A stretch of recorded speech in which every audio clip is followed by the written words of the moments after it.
So ஃபோர்ஸ்னா நம்ம என்ன பார்த்தோம், புஷ் ஆர் புல் தான் நம்ம பார்த்தோம். சரியா, ஏதோ ஒரு ஆப்ஜெக்ட்டை புஷ் பண்ணுறது புல் பண்ணுறது தான் நம்ம ஃபோர்ஸ்னு சொல்லி பார்த்தோம். ஸோ இந்த ஃபோர்ஸ்லேயே வந்து 2 டைப் இருக்குப்பா, லைக் பேரலல் அன்லைக் பேரலல்னு. சரியாப்பா, ஸோ ஒரு ஆப்ஜெக்ட் கன்சிடர் பண்ணிக்கோங்க. ஸோ ஒரு ஆப்ஜெக்ட் கன்சிடர் பண்ணிக்கிட்டு நீங்கள் 2 ஃபோர்ஸ் கொடுக்குறீங்க. இங்கே ஒரு ஆள் நிற்கிறாங்கன்னு வச்சுக்கோங்க, அந்த ஆள் வந்து ஒரு ஃபோர்ஸ் கொடுத்து இந்த பக்கம் தள்ளுறாரு.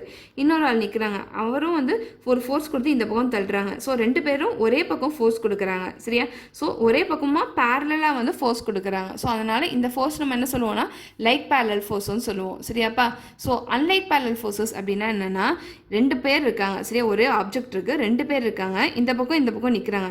ஸோ இவர் வந்து ஒரு ஃபோர்ஸ் கொடுக்குறாரு, அதே மாதிரி இவரும் இந்த பக்கம் வந்து ஒரு ஃபோர்ஸ் கொடுக்குறாங்க. ஸோ இவங்க 2 பேரும் வந்து ஃபோர்ஸ் கொடுக்குறாங்க, ஆனால் என்ன ஆப்போசிட் டைரக்ஷனில் கொடுக்குறாங்க. ஸோ அதனால் நம்ம இந்த டைப் ஆஃப் ஃபோர்ஸஸ் என்ன சொல்லுவோம்னா அன்லைக் பேரலல் ஃபோர்ஸஸ் சொல்லுவோம். சரியாப்பா, ஸோ இப்போ இந்த லைக் பேரலல் ஃபோர்ஸஸ் கன்சிடர் பண்ணிக்கிட்டீங்க அப்படின்னா இந்த ஆப்ஜெக்ட்டுக்குரிய டோட்டல் நெட் ஃபோர்ஸ் எவ்வளவா இருக்கும் அப்படின்னா இவங்க 2 பேர் வந்து சேம் டைரக்ஷனில் தான் தள்ளுறாங்க. ஸோ அதனால் இவரோட ஃபோர்ஸ் ப்ளஸ் இவரோட ஃபோர்ஸ் நீங்கள் ஆட் பண்ணிங்கன்னா இந்த ஆப்ஜெக்ட்டுக்குரிய நெட் ஃபோர்ஸ் உங்களுக்கு தெரிஞ்சிடும். நெட் ஃபோர்ஸ்னால் என்ன, டோட்டலாக இந்த ஆப்ஜெக்ட் எவ்வளோ ஃபோர்ஸ் எக்ஸர்ட் பண்ணும் அப்படின்னு சொல்லி நமக்கு தெரிஞ்சிடும். புரிஞ்சுதாப்பா, ஸோ அதே மாதிரி அன்லைக் பேரலல் ஃபோர்ஸஸில் என்ன நடக்கும், ஆப்போசிட் டைரக்ஷனில் வந்து தள்ளுவாங்க. ஸோ அந்த மாதிரி தள்ளினா அதை வந்து அன்லைக் பேரலல் ஃபோர்ஸ்னு சொல்லுவோம். ஸோ இப்போ இங்கே வந்து இந்த ஆப்ஜெக்ட்டுக்குரிய நெட் ஃபோர்ஸ் எப்படி இருக்கும் அப்படின்னா இந்த ஆள் இருக்காருல்ல, இந்த ஆள் வந்து இந்த பக்கம் தள்ளிட்டு இருக்காரு, இந்த ஆள் இந்த பக்கம் தள்ளிட்டு இருக்காரு. ஸோ இந்த ஆப்ஜெக்ட்டுக்குரிய நெட் ஃபோர்ஸ் எப்படி இருக்குன்னா இந்த ஆளுக்குரிய ஃபோர்ஸ் மைனஸ் இந்த ஆளுக்குரிய ஃபோர்ஸ் இருக்கும். புரிஞ்சுதாப்பா, ஸோ இந்த 2 பேரில் வந்து எந்த ஆளுக்குரிய ஃபோர்ஸ் அதிகமாக இருக்கோ அந்த சைடு வந்து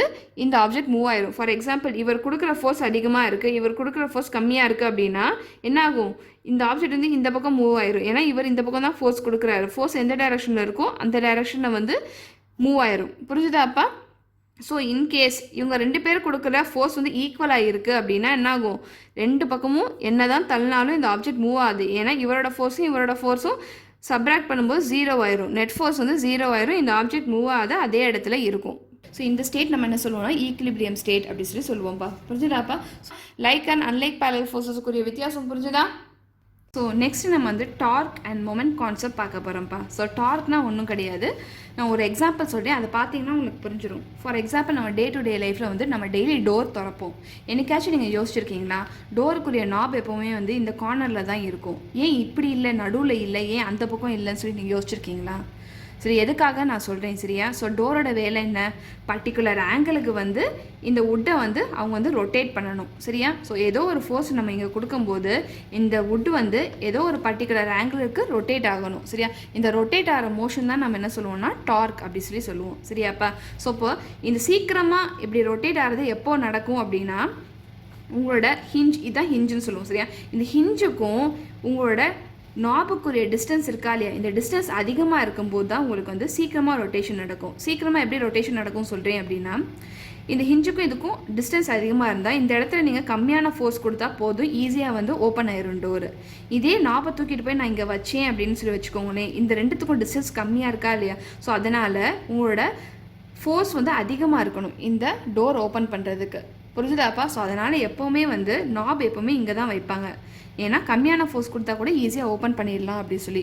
புரிஞ்சுதாப்பா, ஸோ அப்போது இந்த இடத்துக்கும் இந்த ஹிஞ்சுக்கும் இந்த இடத்துக்கும் கூடிய டிஸ்டன்ஸ் அதிகமாக உங்களால் ஈஸியாக வந்து டார்க் அட்டைன் பண்ண முடியும், இந்த ரொட்டேஷன் வந்து உங்களால் ஈஸியாக வந்து அட்டைன் பண்ண முடியும். சரியாப்பா, இதே டிஸ்டன்ஸ் கம்மியாக இருக்கும்போது சரியா நீங்கள் ஃபோர்ஸ் அதிகமாக கொடுத்தா மட்டும்தான் உங்களால் இந்த ரொட்டேஷன் இந்த மோஷனை வந்து இந்த டார்க்கை உங்களால் அச்சீவ் பண்ண முடியும். புரியுதாப்பா, ஸோ டார்க்ன்றது என்னென்னா நீங்கள் கொடுக்கக்கூடிய ஃபோர்ஸ் இன்டூ இந்த டிஸ்டன்ஸ் தான் வந்து டார்க் அப்படி சொல்லி சொல்லுவோம். சரியாப்பா, டார்க்குரிய எஸ்ஐ யூனிட் பார்த்தீங்கன்னா நியூட்டன் மீட்டர்ப்பா. ஃபோர்ஸுக்குரிய யூனிட் வந்து நியூட்டனு, டிஸ்டன்ஸுக்குரிய எஸ்ஐ யூனிட் வந்து மீட்டரு. ஸோ இது ரெண்டுத்தையும் நீங்கள் கம்பைன் பண்ணிங்கன்னா நியூட்டன் மீட்டர். டார்க்குன்றது என்னது, ஃபோர்ஸ் இன்டூ டிஸ்டன்ஸ் தான். ஸோ நியூட்டன் மீட்டர் தான் உங்களோட எஸ்ஐ யூனிட். ஸோ இப்போ நம்ம மொமெண்ட் கான்செப்ட் பார்க்கலாம்ப்பா. ஸோ மொமெண்ட் கான்செப்ட் பார்க்க முன்னாடி கப்பல் கான்செப்ட் பார்க்கலாம். சரி, கப்பல் கான்செப்ட் பார்க்கறதுக்கு நீங்கள் ஒரு அயன் ராட் எடுத்துக்கோங்கப்பா. ஸோ அந்த அயன் ராடில் வந்து நீங்கள் 2 பாயிண்ட் சூஸ் பண்ணிக்கோங்க. சரியா, ஸோ இந்த 2 பாயிண்ட் நான் சூஸ் பண்ணியிருக்கேன், ரெண்டுமே 2 கார்னரில் இருக்குது. சரியா, ஸோ இந்த 2 பாயிண்ட்ஸுக்குரிய டிஸ்டன்ஸ் என்னென்னா எஸ்ன்னு கன்சிடர் பண்ணிக்கிறேன்.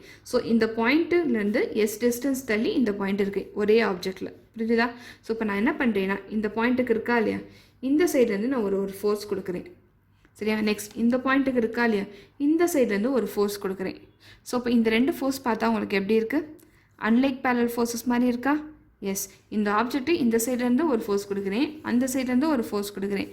ஸோ இந்த ஃபோர்ஸஸ் நம்ம என்ன சொல்லுவோம்னா அன்லைக் பேரலல் ஃபோர்ஸஸ் சொல்லுவோம். சரியாப்பா? ஸோ இப்போ ஒரு ஆப்ஜெக்டில் இந்த மாதிரி அன்லைக் பேரலல் ஃபோர்ஸஸ் கொடுத்தீங்கன்னா அதுக்கு பேர் கப்பல் அப்படி சொல்லுவோம்பா. சரியா? ஸோ இந்த மாதிரி நீங்கள் ஃபோர்ஸஸ் கொடுக்கும்போது என்ன ஆகும்? ஸோ இங்கேருந்து நான் ஃபோர்ஸ் கொடுக்குறனால இந்த ஆப்ஜெக்ட் வந்து சர்டைன் ஆங்கிள் ரொட்டேட் ஆகிருக்கும். அதே மாதிரி இங்கேருந்து நான் ஃபோர்ஸ் கொடுக்குறனால இந்த ஆப்ஜெக்ட் இங்கே ரொட்டேட் ஆகிருக்குமா? எஸ். திரும்பவும் நான் ஃபோர்ஸ் கொடுக்குறனால என்ன ஆகும்?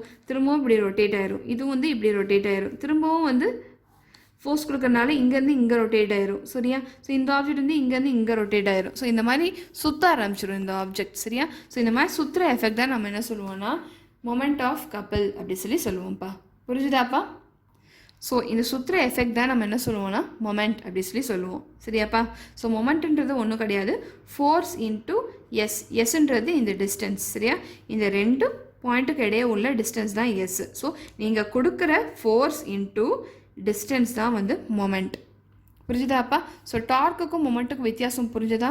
டார்க்குன்றது ஒன்றும் கிடையாது, ஏதோ ஒன்று ஆப்ஜெக்ட் வந்து ஒரு பர்டிகுலர் ஆங்கிளுக்கு நீங்கள் ரொட்டேட் பண்ணுறது டார்க் அப்படி சொல்லுவோம். சரியா? இங்கே ஃபுல்லாக சுற்றுறது வந்து நம்ம மொமெண்ட்டுன்னு சொல்லுவோம். இதுதான் இது ரெண்டுத்துக்குரிய வித்தியாசம். ஸோ மொமெண்ட்டுக்குரிய எஸ்ஐ யூனிட் வந்து நியூட்டன் மீட்டர். புரியுதாப்பா? ஃபோர்ஸுக்குரிய எஸ்ஐ யூனிட் வந்து நியூட்டன், எஸ்ன்றது டிஸ்டன்ஸ், டிஸ்டன்ஸுக்குரிய எஸ்ஐ யூனிட் வந்து மீட்டர். ஸோ அதனால் மொமெண்ட்டுக்குரிய எஸ்ஐ யூனிட் வந்து நியூட்டன் மீட்டர். ஸோ நெக்ஸ்ட் நம்ம பிரின்சிபல் ஆஃப் மொமெண்ட்ஸ் கான்செப்ட் பார்க்கலாம்ப்பா. சரியா? ஸோ மொமெண்ட்னா என்னதுப்பா? ஏதோ ஒரு ஆப்ஜெக்டில் வந்து ஒரே ஆப்ஜெக்டில் ரெண்டு பாயிண்டில் வந்து ஏதோ ஒரு அன்லைக் பேரலல் ஃபோர்ஸஸ் கொடுக்கும்போது அந்த அன்லைக் பேரலல் ஃபோர்ஸஸ்னால ஒரு ரொட்டேஷன் ஏற்பட்டுச்சுன்னா அந்த ரொட்டேஷன் தான் நம்ம என்ன சொல்கிறோம்? மொமெண்ட் அப்படி சொல்கிறோம். புரிஞ்சுதாப்பா? ஸோ இப்போ நீங்கள் என்ன கன்சிடர் பண்ணிக்கோங்கன்னா ஒரு ராட் கன்சிடர் பண்ணிக்கோங்க. சரியா? ஸோ இந்த ராடில் நான் இந்த பக்கம் ஒரு ஃபோர்ஸ் கொடுக்குறேன், இந்த பக்கம் இன்னொரு ஃபோர்ஸ் கொடுக்குறேன். சரியா? ஸோ இந்த பக்கம் ரெண்டு ஃபோர்ஸும் நான் கொடுத்துட்ருக்கேன், ஆனாலும் இந்த ஆப்ஜெக்ட் மூவ் ஆகலை அப்படின்னா இந்த ஆப்ஜெக்ட் எந்த ஸ்டேட்டில் இருக்குன்னு சொல்லுவோம்னா ஈக்லிபிரியம் ஸ்டேட்டில் இருக்குன்னு சொல்லுவோம்ப்பா. சரியா? எதனால இந்த ஆப்ஜெக்ட் ஈக்லிபிரியம் ஸ்டேட்டில் இருக்குது அப்படின்னா ஒன்றும் கிடையாது, இந்த பாயிண்டில் ஜென்ரேட் ஆன மொமெண்ட்டும் இந்த பாயிண்டில் ஜென்ரேட் ஆகிற மொமெண்ட்டும் ஈக்குவலாக இருக்கிறதுனால இந்த ஆப்ஜெக்ட் வந்து மூவ் ஆகாமல் ஈக்லிபிரியம் ஸ்டேட்டில் இருக்குது. புரிஞ்சுதாப்பா? ஸோ மொமெண்ட்ன்றது என்னது? ரொட்டேஷன் தான் மொமெண்ட்னு சொல்கிறேன். சரியா? இந்த பக்கம் சுற்ற வேண்டிய ரொட்டேஷன், தட் இஸ் இந்த பக்கம் ஃபார் எக்ஸாம்பிள் கிளாக் வைஸில் சுற்றணும், இந்த ஃபோர்ஸ் F1னால கிளாக் வைஸ் சுற்றணும்னு வச்சுக்கோங்களேன், இந்த ஃபோர்ஸ் F2னால இந்த பக்கம் வந்து ஆன்டி கிளாக் வைஸில் சுற்றணும் அப்படின்னு வச்சுக்கோங்களேன். ஸோ இப்போ இந்த ஃபோர்ஸ்னால் ஏற்படக்கூடிய மொமெண்ட்டும் இந்த ஃபோர்ஸ்னால ஏற்படக்கூடிய மொமெண்ட்டும் ஈக்குவலாக இருந்தால் இந்த ஆப்ஜெக்ட் சுற்றாது, அப்படியே ஒரே இடத்துலையே நிற்கும். புரிஞ்சுதாப்பா? இந்த ஸ்டேட் தான் ஈக்லிபிரியம் சொல்கிறோம். சரியா? ஸோ அப்போ என்ன சொல்லுவோம் அப்படின்னா இந்த ஈக்லிபிரியம் ஸ்டேட்டில் வந்து இந்த மொமெண்ட் ஜென்ரேட் ஆயிருக்கா இல்லையா, இந்த மொமெண்ட் வந்து கிளாக் வைஸில் ஜென்ரேட் ஆன மொமெண்ட்டும் இந்த மொமெண்ட் இந்த சைடில் இருக்க மொமெண்ட் ஆன்டி கிளாக் வைஸில் ஜென்ரேட் ஆன மொமெண்ட்டும் ஈக்குவலாக இருக்குது அப்படி சொல்லுவோம். புரிஞ்சுதாப்பா? ஸோ மொமெண்ட்னாவே நமக்கு என்ன தெரியும்? ஃபோர்ஸ் இன்ட்டு டிஸ்டன்ஸ் தான் அப்படி நமக்கு தெரியும். கரெக்டு தானே? நம்ம ஆல்ரெடி வந்து ஃபார்முலாவில் பார்த்தோமா இல்லையா? Moment is equal to F into S அப்படி பார்த்தோம். சரியா? இந்த எஸ்ன்றது டிஸ்டன்ஸ் சொல்லிட்டேன். ஸோ அப்போ இந்த ராடில் நீங்கள் ஏதோ ஒரு பாயிண்ட் கன்சிடர் பண்ணிக்கோங்க, இந்த பாயிண்ட் Pன்னு வச்சுக்கோங்க. சரியா?